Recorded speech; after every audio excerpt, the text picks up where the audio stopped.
Hi, I'm Kathy with SAW's marketing team. Welcome to another episode of SAW Talks. SAW's mission is to help every individual reach his or her full potential. So, to get a closer look at how the organization is doing that, I spoke with a SAW parent as well as an individual who attends one of SAW's adult activity centers. You're listening to SAW Talks, the go-to podcast for issues concerning Northeast Ohio's community of adults with developmental disabilities. First up is our parent, Toby. Her daughter has attended SAW for more than 20 years. So listen in to learn more about why SAW has become such a big part of her family's life. Okay, Toby, so I just want to say thank you again very much for talking with me today. Happy to do it. Thank you for inviting me. Sure. So I understand that your daughter has been involved with SAW for 23 years, basically since she graduated from high school. So Yes. can you kind of take me back to, that time and some of the things that you were considering when you were looking for opportunities for her? Like, I know that you previously mentioned that safety was a big issue to you. Yes. Well, people in special ed graduated high school at the age of 22. Half a day was in a school classroom and a half a day was in the community. And she had community opportunities. And my goal, she was in public school most of the time. And my goal was for her to be in the community. And that's where her siblings were. So the opportunity she had through what is CVAC was to work in a hospital food service and some other things, and they were wonderful opportunities. But she always had teachers and support and other people, transportation and so forth. The reality came with graduation, the opportunities that were available to her. When I really looked at them, they really weren't suitable for her. I won't go into detail, but just overall, unless there's something you want to know, but basically what I saw in the community for her would be that she would be isolated, and she's a very social person, which she lacks in academic ability, which is a lot. She can't read or write, except for certain things that she's memorized, made up for her social skills. And she wouldn't have that opportunity if she worked in some of these positions. It would be behind the scene. The thing that I was most concerned about was we're talking about a little person. She's 4'10", thin, very, very friendly, and it would be easy for somebody to take advantage of her. And when you are working in the community, it isn't the same as when you're in a school program or in some kind of shelter environment. The other thing was that people lost their jobs with people lose their jobs anyway, but with special needs, they're the first ones to go, or their hours are very limited. And then there's transportation issues and so forth and so on that could be very disruptive. So at that time, that the county board had a workshop, which is what they called it in those days. And they had activities, but I looked at it and it was a safe environment, and she would have friends. She would have people who they could communicate. I mean, her speech wasn't very good, but it's very interesting that people who have these issues somehow learn how to talk to each other in a way that we can't. And so she had friendships there, and she's been there ever since. And I felt in all of this time, I knew she was safe. She had public transportation to take her, to bring her home. And then very quickly, we formed a group home. There were actually 4 of us, and we actually purchased the house. But through the county, we were able to have support for them 24 hours a day, which is really what they need, except for their hours at work. But I think when SAW took over, things really improved. It's not that the county wasn't good, it's that the county had so many things that they were dealing with that work was only a piece of it. And I think when SAW took over, you had a more professional environment, but not just professional, the lovingness and the care for all the residents seems to have improved over the years that SAW took over. And I think the county was, was very much aware of this and very receptive to your taking over. When the pandemic started, of course, she couldn't work and have other activities too. But when they opened up again, initially, I didn't send her because I was concerned about the virus, the pandemic. So I didn't send her right away. When finally I did think it was time for her to go back because the activity centers that the others went to were open, I had difficulty getting her in. And they were, and I was very impressed though. They did what they called a risk analysis. So they were only taking people back. And first of all, they're taking limited people back for safety. They were only taking people back who could follow directions. And they checked that out professionally, could wear a mask, keep your distance, and follow orders, which she's very good about. So she's been back and very, very happy. And on one occasion, I haven't been permitted in, of course, but on one occasion, when I dropped her off because she had had a doctor's appointment, I got to meet her boss. She took me around the building. There are 6 different entrances. I had no idea where she was going, but she knew her entrance. Her boss met her. They took her temperature. In fact, they take her temperature before she gets in the van for work. They took it again before she went in the building, sprayed her hands to make sure they were clean, and then she could go in.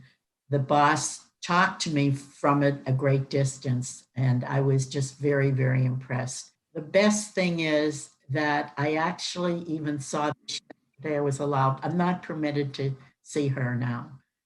I was dropping something off. If I drop something off at the house, she can see me in the garage.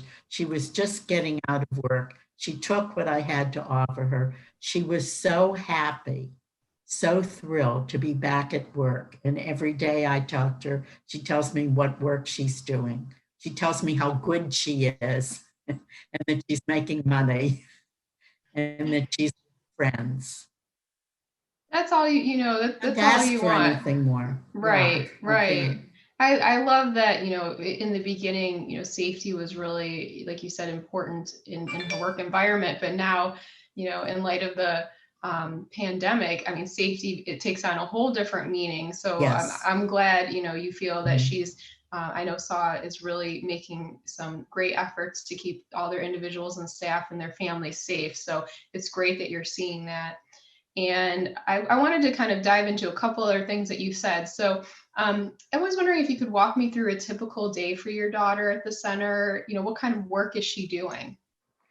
Well, she's had a variety of work, but right now what she tells me, and her speech is not clear. So talking to her over the phone, I don't always get what she's saying, but she's putting together nuts and bolts. This is what she's doing now, and they put them together in small packages. They have done other things in the past. I like the fact that she gets a variety of jobs because I think that's very stimulating. One of the things I didn't realize how involved SAW was with the greater community, but I want to share this one story. My husband worked for Swagelok, and they were opening a new plant, and they invited family members to come, and we took Jill, and I went there, and I have to tell you, I just stood there, the stuff really went over my head. Jill went to every work section and she knew what they were doing. And I didn't realize you had orders from SAW. So she knew what they were doing. She could point out, I mean, really just about everything there. My husband was a statistician, so he didn't know anything about what was going on. She's the one, they started talking to her because she knew, not that she could have a conversation with them, but she could point to everything they were doing. And she knew what it was because she had pieces of those jobs. Wow. And the other thing is that SAW makes sure this is why people would want to use them. I know Swagelock always uses them, is because they're perfect.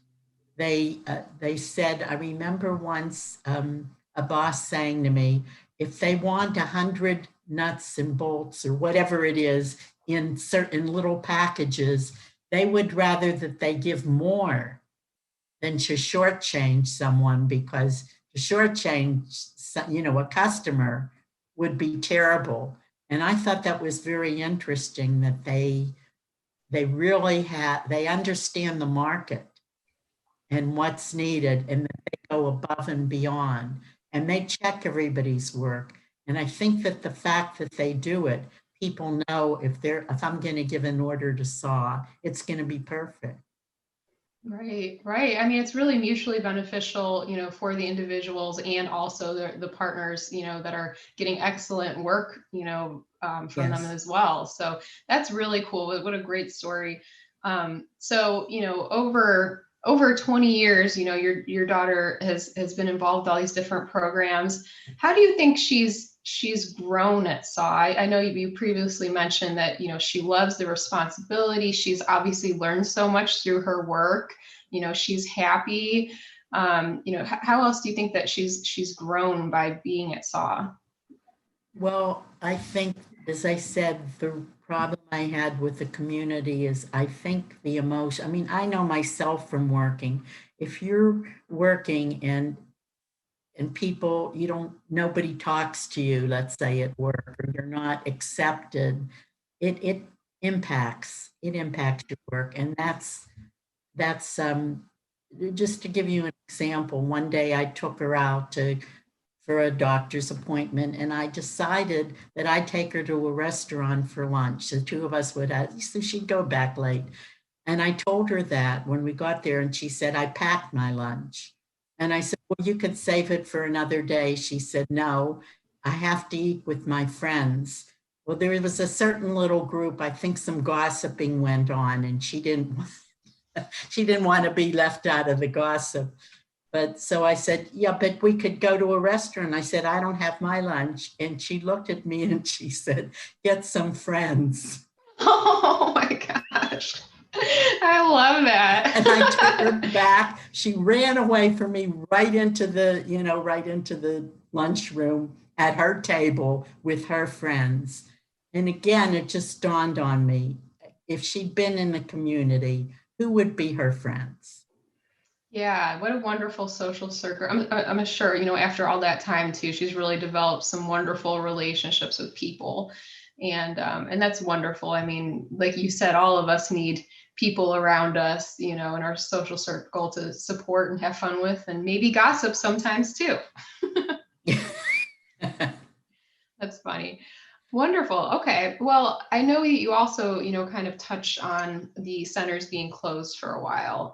Unfortunately, they had to do that to keep everyone safe. So, what was that time like, when she was home and she couldn't be going to work? What were her feelings? And, what did SAW do to try to reach out during that time?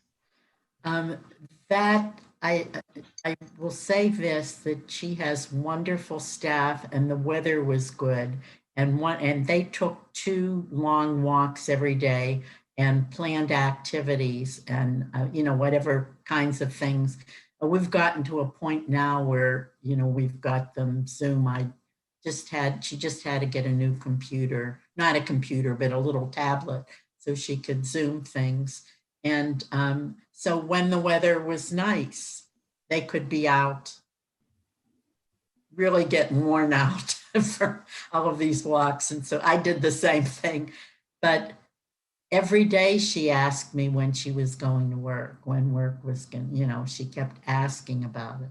I think that the fact that the other 2 in the house were home made a difference. And we kept talking. I kept saying, no, it's the virus, the virus. So she used the word. I'm not sure she really got it. She just knew she wanted to go back. So I guess my last question is, you kind of touched on this, but your daughter was home and asking when she could go back. Why do you feel that it's so important for your daughter to return to SAW in person, when it did reopen? Why did you make that decision? Well, the other two went back to their activity center, so I couldn't leave her home alone. And the only reason I kept her out of SAW really, again, is because of the pandemic. I was afraid. So the reason is that she gets up if there's a routine, and you're talking about somebody who can't sit down and read a book. I could go off someplace and read a book. She can't do that. The books, she has her comic books and she's looking at the pictures. But how long can you do that? And a lot of things that she's, intellectually not able to do. But if she has a routine, she gets up early in the morning, she has her breakfast, she's out of the house. And this is good for her. I mean, it always was. And she does that 5 days a week. Then she has evening programs because, as I said, she's very social. She doesn't now, but we had programs scheduled for them every night. Right. Good. Just like the rest of us, being in a routine and having something to do every day is so important. So, well, that's wonderful. I'm glad that she's back and, doing well at SAW. And again, I just really want to thank you for sharing your experience, Toby. That's been wonderful. It's been really great to hear that your daughter has been positively impacted and your family, by being at SAW. So thank you for sharing your experience. Now let's hear from Alyssa. She attends SAW's Beechwood Center, and I got the chance to speak with her and SAW's CEO, Judy Carey, to find out more about how she spends her days and what she enjoys about her time there. Can you start off by just telling me a little bit about what you do when you go to SAW? What do you do at the center? Okay, there are a lot of things about Beechwood Activity Center. What they do is called piecework, and they're making money and I do piecework. So what does that mean, piecework? What do you have to do? Piecework, when they put parts in. That's what I do. I'm good at it. I'm sure you're great at it. So what kind of pieces, you have to put pieces together to make something? Yeah, that's it. Piecework is money. So what about when you had to stop coming because of the pandemic and stay home? Remember that? Like you had to stay at your group home and not come here for a little bit?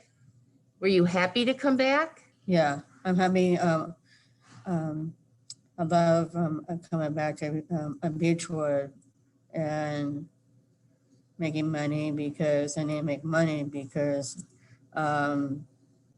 is a lot to me.